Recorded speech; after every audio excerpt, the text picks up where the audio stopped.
In a video, I talked about organizing the mind and then conducting ourselves in a manner that we want to. Because if we have memories pop up from the past, that can trigger a response in us in a current situation in our reality that we're not wanting to do and is not the most beneficial.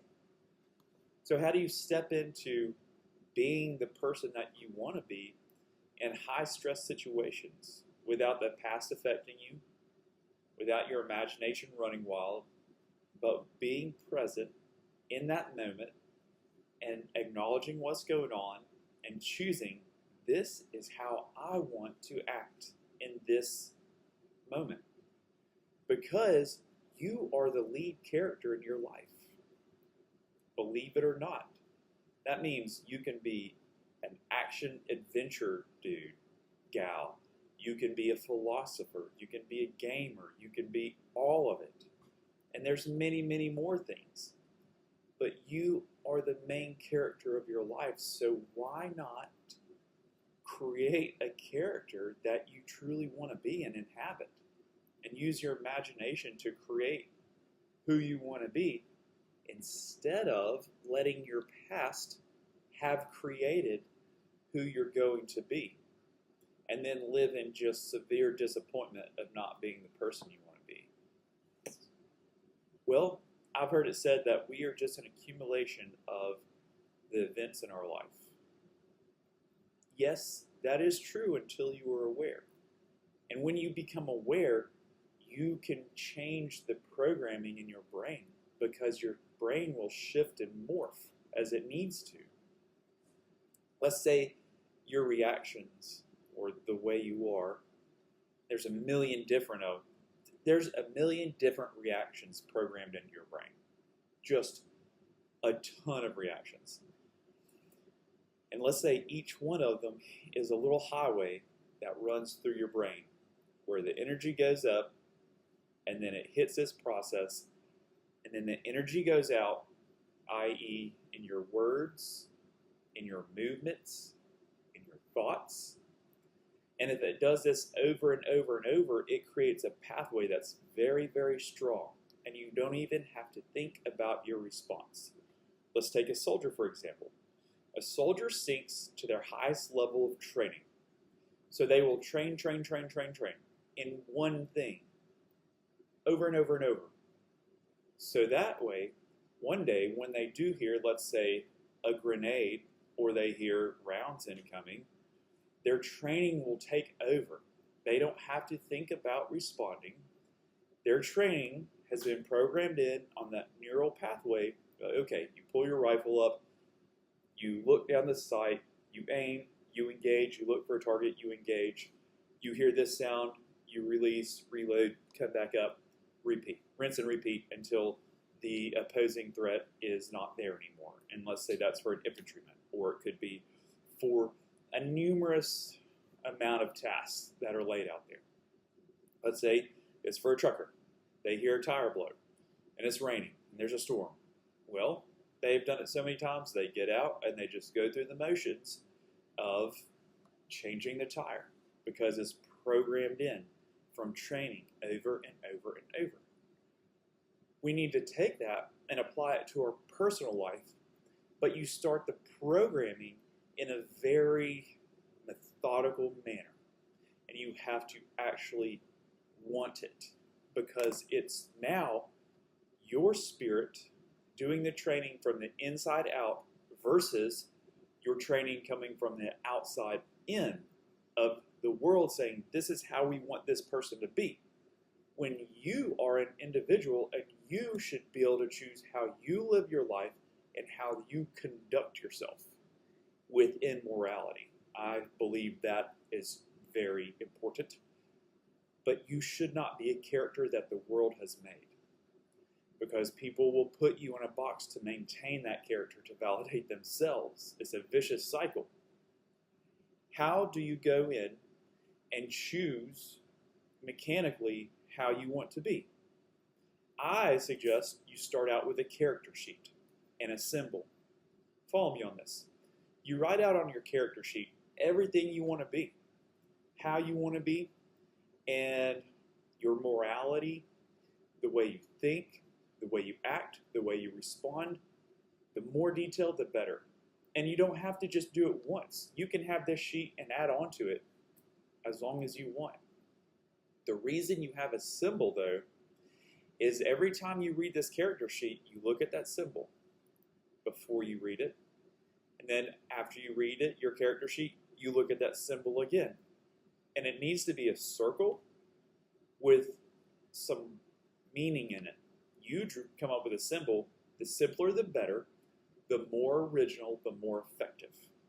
And when you do this, your brain has never seen this symbol before. And every time you read your character sheet, your brain will identify with the character sheet and the symbol where they become like enmeshed, basically. One and the same. So let's take McDonald's, for example. When you see those golden arches, you think of millions of people eating there. You think of French fries, a burger, Ronald McDonald. You think of maybe a childhood memory going to that store. It is a symbol, when it is seen, populates a whole bunch of information in your brain. So you take the power of symbology and apply it to who you want to be. You can have your character sheet on your mirror when you're brushing your teeth in the morning. You read it, you look at your symbol, you read your character sheet, look at your symbol again. Before you go to bed, you have a character sheet beside your bed, and you look at the symbol at the top, you read it, look at the symbol at the bottom, kind of seal it off. And you just do this every day, all the time. And when you can come into situations that you would normally have an old response in, you can think about that symbol and it'll start populating. And it will be difficult because now what you're doing is you're going to be working on overriding those old pathways that are built to sending the energy in a new pattern, which is speaking, moving your body and the way you think, and many other things as well. But you're reprogramming the brain. It is not easy because basically when you start to react, all of a sudden that energy that gets sent up to the spine, to the brain, to that old pathway, starts out on that old pathway, and you have to stop it. And you have to say, nope, not going to have that energy go down that pathway. I am going to control it, pull it back off that on-ramp of that old pathway, and I'm going to mechanically redirect this energy to where I want it to go. I want my speech pattern to be this way. I want my movement to be this way. I want my eyes to do this. It can be that technical. But what you're doing in there is using your awareness to move the energy to create a new pathway. That is why it is so hard to change your behavior in a high-stress situation that is pre-programmed in and you have repeated many times. The cool thing is, though, it is very doable. All right, so if you want to take this process and amp it up, I suggest you build in a character trigger. While you have that character sheet and you look at your symbol, you read your character sheet, look at the last symbol again, and then when you're midway through reading it, I want you to hit a spot on yourself with 3 fingers somewhere, only you know about.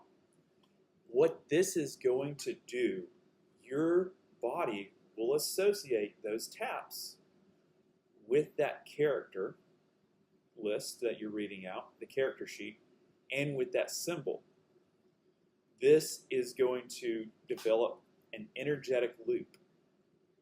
So when you go into a new situation where you do not want to react the way you did last time, you can go to the base of your spine, the top of your spine, the base of your brain, and you draw your symbol with your imagination. Your character sheet's going to populate automatically. And when you hit your character trigger, wherever you decide to put it, you're going to create an energetic loop. So now what you did is, in association with your character sheet and your symbol, you have used your energy and redirected it to your character trigger, which then you sent the energy this way, and it started here. This is your decision. You felt it here, and the energy goes back up and registers at the same spot. So then you just created a loop with your energy. So what you did is you redirected that energy bundle that was headed down an old neural pathway, and you stopped it. You controlled it with your imagination, and then you populated your character sheet, which is the highest version of yourself on how you wanted to react. And then you created that energetic loop. So you redirected all that energy that was going down that old pathway that you don't want to use anymore, and you've redirected it to how you want to react. So you almost have a blank slate. And it helps also before or after, whenever you want. When you write out your character sheet, I want you to imagine what you look like. Imagine how you walk. Imagine how you talk. And I want you to imagine yourself in like the coolest place you could ever want to be. And that could be anywhere. For me, it's climbing a pyramid. When I use my character trigger, in my mind, I'm the ultimate adventure man climbing a pyramid. That is just totally brave and just out there to explore the world. And it's just the coolest setting because all of a sudden I see the highest version of myself. I see my symbol. I have the whole build out or the character sheet populate in my mind. And then all of that energy that was going down the old pathway is bundled up, and there's almost a blank slate, like I said, to create a new neural pathway. And when you start combining these techniques, the brain will start to realize these old pathways are no longer needed. They aren't used anymore. Every time I try to send power to it, it gets stopped and sent over here to this new bridge that's being built or pathway. And the more you do the new pathway, the more that it becomes a habit or a routine or a pre-programmed response that you are programming. And the beauty of the brain is those old pathways will just go away. They just are no longer applicable. The brain is almost like a mushroom in there. It just lets it go. Now, are you capable of responding in those old ways? Yes. Can you totally override it so it never happens again? I believe so, through your awareness. Just a side note, now one thing that you get into is when you're developing new pathways and new responses, it is easy for those to become unconscious responses. And it may not be applicable in a situation.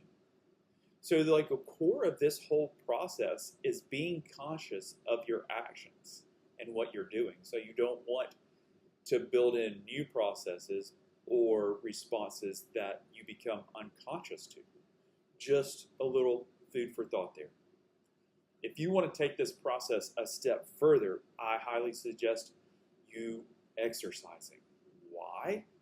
Because you will find your current character's weaknesses, your current character's mental blocks, where your current character quits. And here's the cool part. You are capable of so much more than you can imagine, and your brain has been capped off in many areas through your previous programming. Let's say you're on an exercise bike and your legs start to burn. Well, what if you're capped off at the second it starts burning, you're done. Like, ooh, I don't like this, done. Guess what? You just found the weak spots or the limits of your current character. What you can do then is you use your character trigger, you hit that spot, create that energetic loop, you imagine your symbol, and then you imagine your character sheet will auto-populate. Guess what? you have just freed up your brain from capping off your potential. What if your character is, my character is super physically fit and can push through any amount of lactic acid buildup pain? Well, okay, if that's what you're about to do. So if you hit that breaking point or that stopping point of the old character in an exercise, guess what? You hit your character trigger and you go maybe 20 seconds longer, 30 seconds longer. You don't have to go for an hour. But what you did was you just expanded your capability and you started building a new neural pathway, a new way your energy is being used. Because before, it's like you came up to this invisible fence and you're like, oh, done, quit. No, this time you come up to that visible fence and you just hop over it. Right? Nope, that doesn't apply anymore because I have a new programming I'm working on. The cool thing about this is it applies in so many situations and high stress situations that you might want to avoid. It really does. You can subtly hit your character trigger in public. If you, let's say there's somebody that you interact with, that you have to interact with, you do not like it, but you need to be very controlled in your response. Okay, plan it out. Write down on a sub-paragraph on your character sheet, this is how I'm going to react. Look at your symbol. I'm going to do this, I'm going to say this, and I'm going to do this. And then you look at your symbol and you hit your character trigger. The next time you're in that situation, the person says the stuff that they say, and you feel that urge to react in the old way with this energy of anger or frustration or yelling, then you're like, boom, boom, boom. My character responds like this now. I'm not going to respond because guess what? Nobody owns you. Nobody's words have to make you do anything. That's kind of slavery. If somebody expects you to react because they said something, you do not have to. So you can choose, now this character responds with love, this character responds with kindness, or this character responds with silence. Guess what? Now you're moving into new territory and making new neural pathways. The more you do that, the easier it is when you'll step into a situation, you're like, man, that stuff used to really, really get my old character bothered, but not this version. It doesn't even register anymore because I've programmed out that response. The beautiful thing about this, I'm about to wrap this up, but there's so much more we can go in depth on, is that, where was I going with that? Your response is, you know what, we'll just wrap it up there. It's a really good program, and it's really good to move into the highest version of yourself and reprogram it. Got it, remembered it. So the beautiful part of this, it takes out all religion, it takes out all deities, it takes out all shame, blame, and judgment. It goes into the mechanics of programming the brain, and you can do it yourself. And then in a few months, you're a new person walking around. But here's the crazy part. The people in your life, or the universe, reality, whatever you want to call it, is going to test you. It is going to test you and try to put you back into that old version, because that's what validates those versions of them. But I'll tell you what, your world's in for like just a wild ride, or you are, because when you step into situations and you no longer validate people with your reactions, they don't know how to act, and you're going to see some crazy stuff, because then they just start morphing into something you've never seen, and you're allowing them to be themselves by not validating who they think they are. Not only does it build trust in a weird way, but you're going to see them for who they really are, and it's going to be a little bit freaky sometimes. But like I said, no religion, no deities, no shame, blame, and judgment, just the mechanics of energy usage and programming yourself for how you want to be. The end, it's a pretty awesome system, I promise. On the other side of it is a world that you cannot expect.